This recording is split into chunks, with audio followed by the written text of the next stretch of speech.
Student, स्वागत है आपका पावरफुल मोटिवेशन यूट्यूब चैनल पर। तो आज हम शुरू करने वाले हैं आरबीएसई क्लास 10 हिंदी चित्रिका चैप्टर ईदगाह, जिसके कवि का नाम है प्रेमचंद।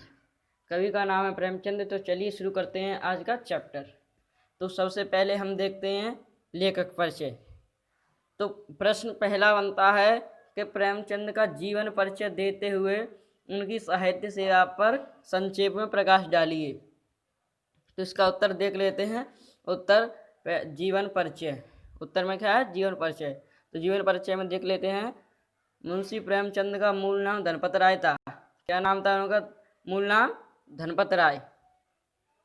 आपका जन्म उत्तर प्रदेश के वाराणसी जिले के लम्ही नामक गांव में सन 1864 में हुआ था। इनका जन्म कहाँ हुआ था? उत्तर प्रदेश के वाराणसी जिले के लम्ही नामक गांव में सन 1864 में हुआ था। इनके पिता मुंशी अजायब लाल तथा माता आनंद देवी थी। माता का नाम क्या था? आनंद देवी। प्रेमचंद अध्यापक तथा डिप्टी इंस्पेक्टर रहे। प्रेमचंद एक टीचर भी थे और एक डिप्टी इंस्पेक्टर भी रहे। महात्मा गांधी से प्रभावित होकर उन्होंने अपनी नौकरी छोड़ दी। उन्होंने नौकरी कब छोड़ी? महात्मा गांधी से प्रभावित होकर नौकरी छोड़ दी। आप साहित्य रचना और संपादन का कार्य करने लगे। उन्होंने अपनी नौकरी छोड़ दी और फिर ये साहित्य रचना और संपादन का कार्य करने लगे। सन 1936 में इनका निधन हो गया।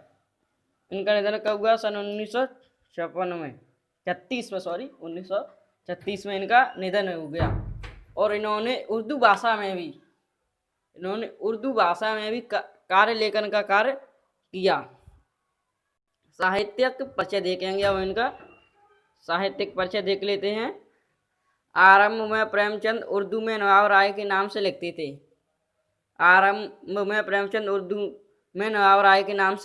थे। इन्होंने आरंभ उर्दू से किया था लिखने का। सर्वप्रथम आपका कहानी संग्रह सीजे वतन प्रकाशित हुआ। इनका सर्वप्रथम कहानी संग्रह था सीजे वतन, यानी देश का दर्द। इसका अर्थ होता है देश का दर्द। राष्ट्रीय भावनाओं को प्रधानता के कारण ब्रिटिश सरकार ने उसको प्रतिबंध कर दिया। राष्ट्रीय भावनाओं की प्रधानता के कारण, उसमें क्या था? राष्ट्रीय भावनाओं की प्रधानता थी, इसलिए अंग्रेजी सरकार ने उस पर रोक लगा दी। इसके बाद आप हिंदी में प्रेमचंद नाम से लिखने लगे, इसलिए उन्होंने नाम बदल लिया और प्रेमचंद नाम से लिखने लगे। प्रेमचंद के साहित्य में देश प्रेम, राष्ट्रीयता, दलितों, नारियों, किसानों आदि की पीड़ा, वर्ण व्यवस्था आदि कुरीतियों, अशिक्षा, निर्धनता, जमींदारों और अंग्रेज शासकों के अत्याचारी आदि का मार्मिक चित्रण मिलता है। प्रेमचंद के साहित्य में किसका चित्रण मिलता है? तो क्या है? देश प्रेम का, राष्ट्रीयता का, दलितों का, नारियों का, किसानों आदि की पीड़ा का, वर्ण व्यवस्था आदि कुरीतियों का, शिक्षा, निर्धनता, जमींदारों और अंग्रेज शासकों के अत्याचार आदि का मार्मिक चित्रण मिलता है। उनकी भाषा सहज, सरल और पात्रानुकूल है। आपने वर्णनात्मक, विवरणात्मक, संपादपरक तथा मनोविश्लेषणात्मक शैली में रचनाएं की हैं। उन्होंने वर्णनात्मक, विवरणात्मक, संपादपरक तथा मनोविश्लेषणात्मक रचनाएं की हैं। प्रेमचंद कलम के सिपाही। इम्पोर्टेंट बात, प्रेमचंद कलम के सिपाही तथा उपन्यास सम्राट के नाम से प्रसिद्ध हैं। ये मोस्ट इम्पोर्टेंट बात। अब देख लेते हैं हम इनकी कृतियाँ। तो देखते हैं कृतियाँ।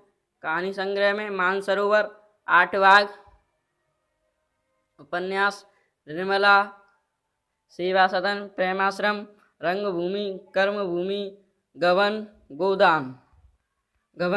गोदान। नाटक में करबला संग्राम। पत्रिकाओं में माधुरी, हंस, मर्यादा और जागरण। अब हम देख लेते हैं इस पाठ का सार, यानी कि इस पाठ में क्या क्या है। तो पहला क्वेश्चन बनता है आपका, ईदगाह कहानी का सारांश लिखिए। इसमें क्या पूछ रहा है आपसे? वो ईदगाह कहानी का सारांश पूछ रहा है। तो चलिए शुरू करते हैं इसका उत्तर देख लेते हैं। इसका उत्तर में है पाठ परिचय। तो पहले इसका पाठ परिचय देखेंगे। पाठ परिचय में क्या लिखा हुआ है, चलिए देखते हैं। ईदगाह बाल मनोविज्ञान पर आधारित प्रेमचंद की प्रतिनिधि कहानी है।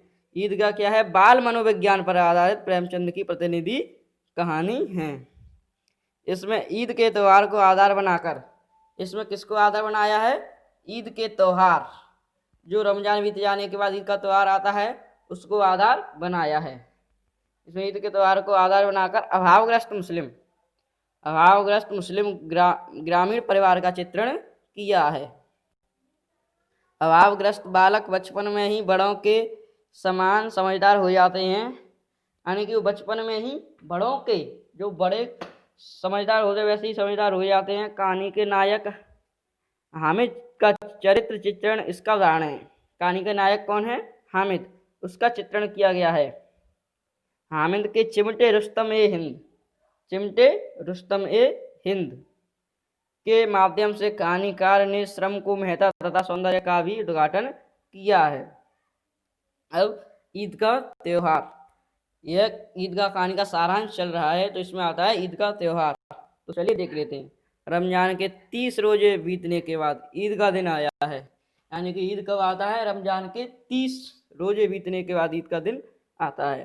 पूरे गांव में चहल पहल है। ईदगाह में जाकर ईद की नमाज अदा करनी है। ईदगाह के मेले में जाकर ईद की नमाज अदा करनी है। 3 कोस पैदल चलना होगा। उनको 30 कोस पैदल चलकर ईदगाह के मेले तक पहुंचना होगा।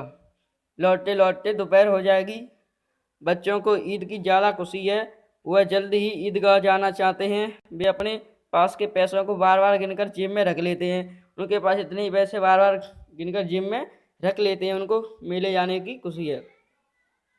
महमूद के पास 12, मोहसिन के पास 15 और हामिद के पास 3 पैसे हैं। ये हामिद के दोस्त हैं, इनके पास इतने पैसे हैं। हामिद के माँ बाप नहीं हैं। हाँ, हामिद का कोई भी माँ बाप नहीं है। वह अपनी बूढ़ी दादी अमीना के साथ रहता है। बूढ़ी दादी अमीना का दिल कचोट रहा है। सब बच्चे अपने पिताओं के साथ ईदगाह जाएंगे। सही बच्चे अपने पिताओं के साथ ईदगाह जाएंगे, मगर हामिद अकेला जा रहा है।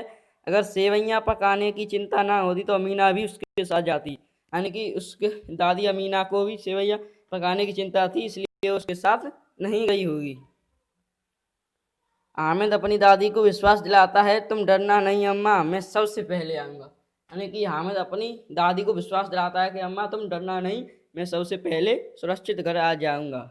बच्चे रास्ते की चीज़ों पर बातें करते हुए प्रसन्नतापूर्वक ईदगाह जा रहे हैं, यानी कि बच्चे बातें करते हुए प्रसन्न खुशी से ईदगाह जा रहे हैं। तो चलिए आज की वीडियो में बस इतना ही। अगली वीडियो में हम इस पूरे सारांश को पढ़ेंगे और थोड़ा सा पाठ के बारे में भी पढ़ेंगे। अगर आपको वीडियो अच्छा लगे तो वीडियो को लाइक करें, अपने दोस्तों के साथ शेयर करें, चैनल को सब्सक्राइब करें और बेल आइकन को प्रेस जरूर करें। एक महत्वपूर्ण सूचना, कल से हम संस्कृत, हिंदी, SST, साइंस और इंग्लिश की क्लास स्टार्ट करने जा रहे हैं और उनकी क्लासेज रेगुलर लगेंगी। धन्यवाद।